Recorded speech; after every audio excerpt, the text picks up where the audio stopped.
ఉన్న బంగారాన్ని విడిపించి ఆ రోజు ఆన్లైన్ రేటుకే మేము కొంటాం. Sharma gold company.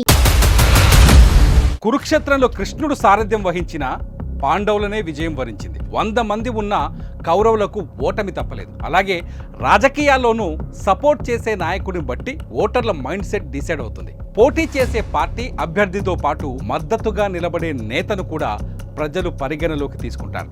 అదే అభ్యర్థి విజయాన్ని కూడా ప్రభావితం చేస్తుంది. ఇప్పుడు మహారాష్ట్ర ఎన్నికల్లో అదే జరిగిందని నిపుణులు అంటున్నారు. ఆ డీటెయిల్స్ చూద్దాం. ఆంధ్రప్రదేశ్ అసెంబ్లీ ఎన్నికల్లో ఘన విజయం సాధించిన తెలుగుదేశం, జనసేన, బీజేపీ కూటమిలో పవన్ కళ్యాణ్ కీ రోల్ పోషించారని నిపుణులు సైతం ఒప్పుకున్నారు.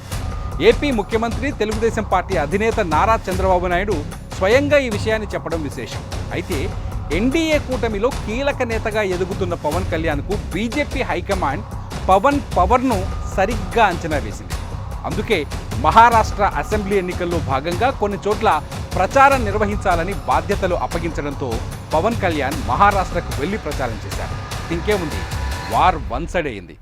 మహాయుతి అభ్యర్థుల తరఫున పవన్ కళ్యాణ్ ప్రచారం చేసిన స్థానాల్లో ఇప్పుడు వారు ఆధిక్యంలో కొనసాగుతుండటం విశేషం. మహారాష్ట్ర అసెంబ్లీ ఎన్నికల ఫలితాల్లో ఎన్డీఏ కూటమి విజయం దాదాపు ఖరారైంది. బీజేపీ, షిండే శివసేన, అజిత్ పవార్, ఎన్సీపీ కలిసి మహాయుతి కూటమిగా పోటీ చేయగా ఆ కూటమి ఇప్పుడు గెలుపు ఖరారు చేసుకుంటోంది.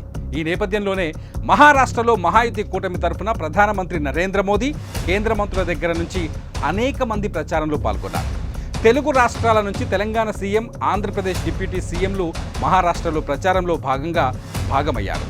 ఈ క్రమంలోనే జనసేన అధినేత, AP deputy CM Pawan Kalyan ప్రచారం చేసిన చోట్ల మహాయుతి కూటమి అభ్యర్థులు లీడింగ్లో కొనసాగుతున్నారు. మహారాష్ట్రలోని అనేక చోట్ల పవన్ కళ్యాణ్ ప్రచారం చేశారు. వివిధ ప్రాంతాల్లో నిర్వహించిన బహిరంగ సభల్లో ప్రసంగించారు. సనాతన ధర్మాన్ని రక్షించాలని, బీజేపీ కూటమి అభ్యర్థులను గెలిపించాలని మహారాష్ట్ర ప్రజలకు పవన్ కళ్యాణ్ విజ్ఞప్తి చేశారు. మహారాష్ట్ర ఎన్నికల ప్రచారంలో ముమ్మరంగా పాల్గొన్న పవన్ కళ్యాణ్ అక్కడి తెలుగు ఓటర్లను మహాయుతి కూటమికి ఓట్లు వేసే ప్రయత్నాల్లో సక్సెస్ అయ్యారు.